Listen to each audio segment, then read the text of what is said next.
Grabación número 72 de la segunda carta a Timoteo. La segunda carta a Timoteo, más breve que la primera, viene en el canon a continuación de esta.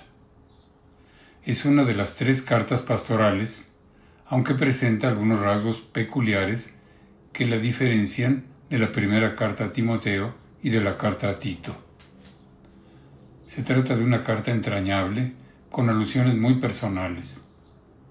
Viene a ser como un testamento espiritual ante la cercanía de una muerte que Pablo ya ve próxima. Primer inciso, estructura y contenido.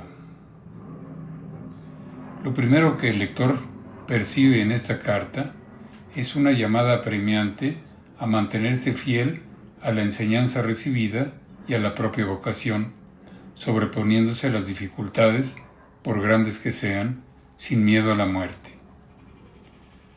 La doctrina confiada por Dios a San Pablo en depósito, la había entregado íntegra a Timoteo, para que él por su parte la guardara y la enseñase sin menoscabo.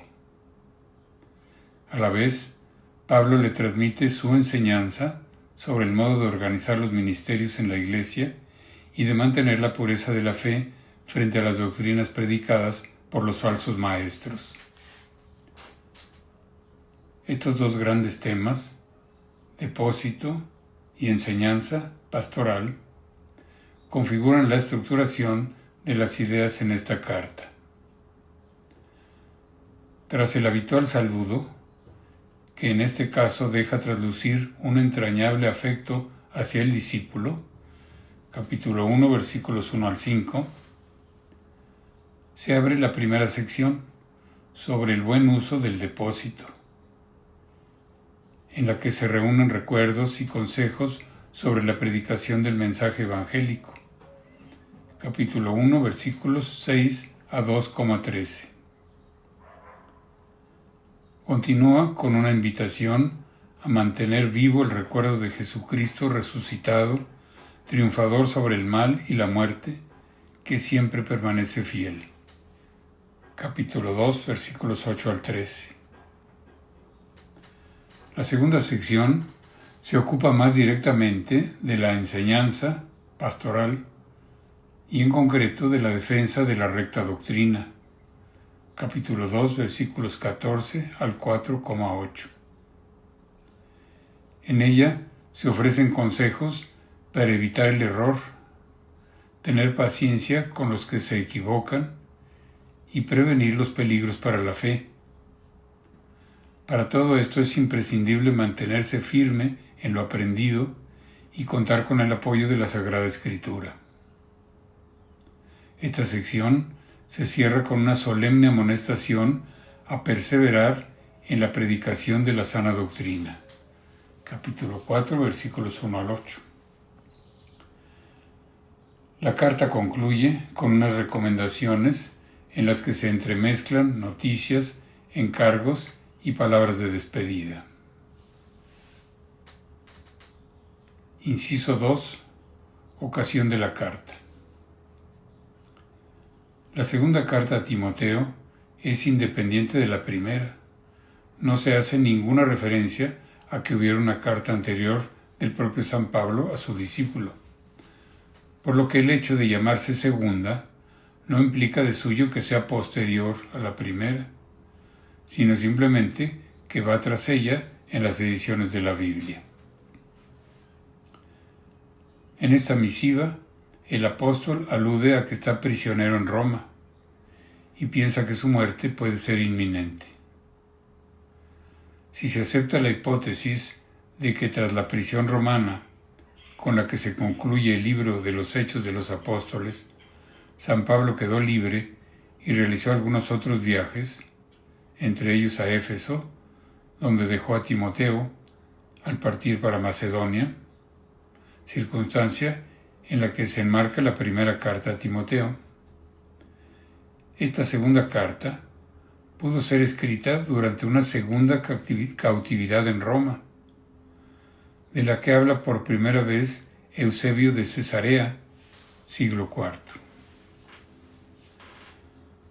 Desde el punto de vista del análisis literario, se pueden apreciar que también en esta carta se utiliza un vocabulario con características muy parecidas a las de la primera, y se dibuja una comunidad cristiana en una situación análoga. Por eso, como sucedía con la primera, algunos autores también han puesto en duda su autenticidad paulina y atribuyen su composición a algún discípulo más o menos cercano a San Pablo, que escribe con la autoridad del apóstol. Sin embargo, el tono fuertemente personal con el que esta segunda carta expresa la interioridad del apóstol induce a pensar, con más motivos que en la otra, que pudo ser escrita directamente por San Pablo. Esta carta tiene varios rasgos propios que se ajustan al esquema literario de un discurso de despedida. Se presenta a sí misma como un testamento espiritual en el que San Pablo, que contempla cercana su muerte, reflexiona sobre su relación con Timoteo, que comparte su solicitud por las iglesias por él fundadas y le transmite palabras de consuelo y sus últimas recomendaciones. Inciso número 3. Enseñanza. El tono de la segunda carta a Timoteo es aún más entrañable que el de la primera, con alusiones muy personales. Pablo le exhorta insistentemente a perseverar en la predicación y en el ministerio, sin miedo a los sufrimientos externos ni a la fatiga interior. Le encarga también consolidar la organización de la iglesia local. Los temas son muy parecidos a los desarrollados en las otras cartas pastorales. En esta ocasión aparece como característica la alusión a la utilidad de la Sagrada Escritura para la solidez de la predicación y de la vida cristiana. El depósito. En esta carta se aprecia desde el primer momento una preocupación por la defensa del Evangelio predicado por San Pablo frente a falsos maestros que inducían a la confusión.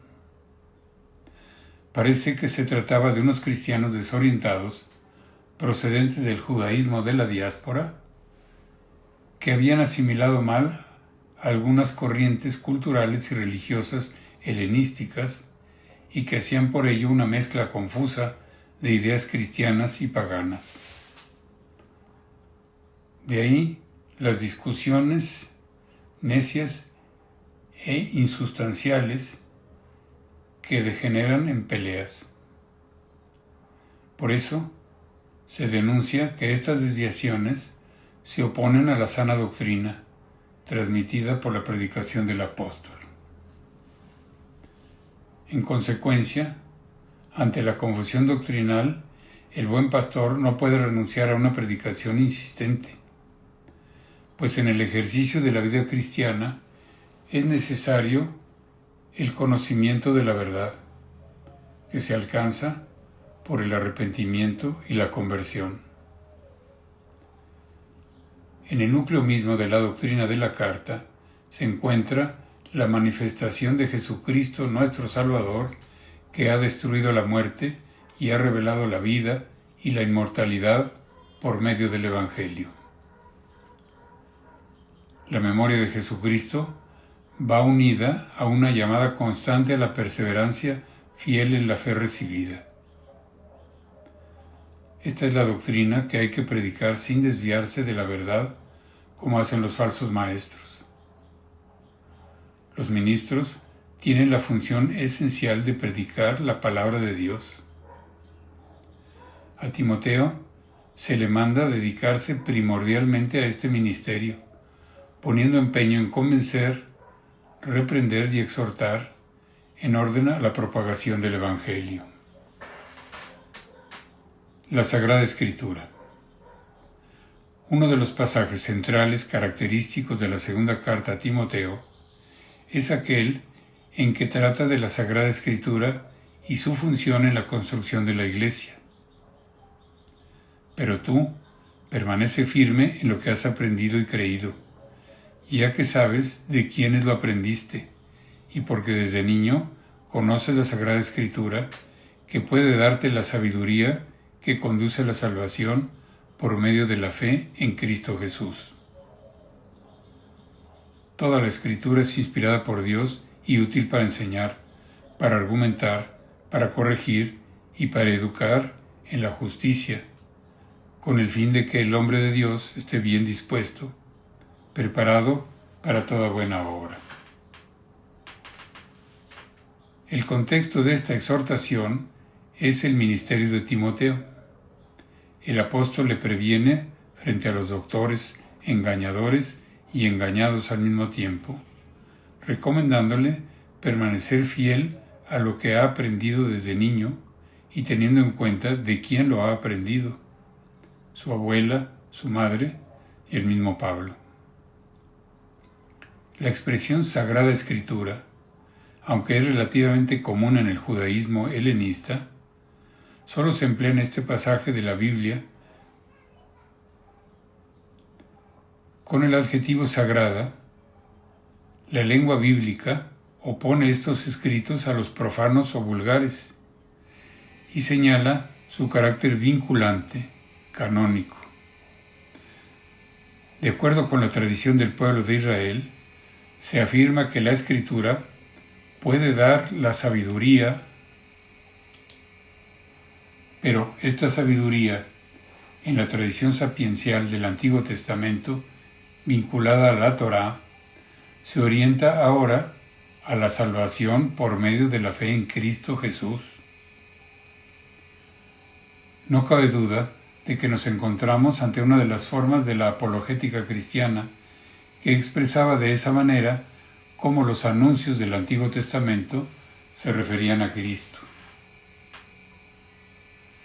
La expresión toda la Escritura gramaticalmente parece referirse al conjunto de la Biblia canónica en tanto que inspirada, aunque en este contexto puede referirse a todos y cada uno de los pasajes de la Biblia.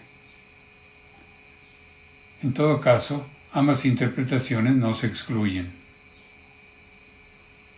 Sin embargo, hay que preguntarse si esta expresión puede incluir también a los textos del Nuevo Testamento conocidos por el autor de la carta.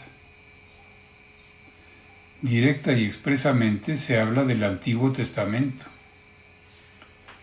ya que se refiere a la Sagrada Escritura que Timoteo ha conocido por su madre, la cual era judía creyente.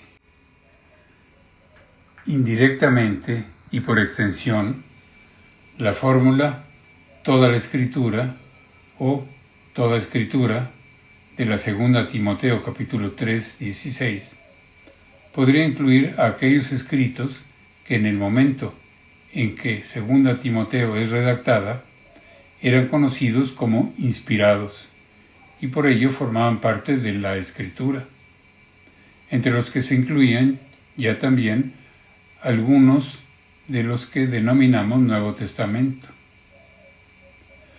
No se trata de una pura hipótesis, ya que otro texto paulino puede leerse en perspectivas semejantes.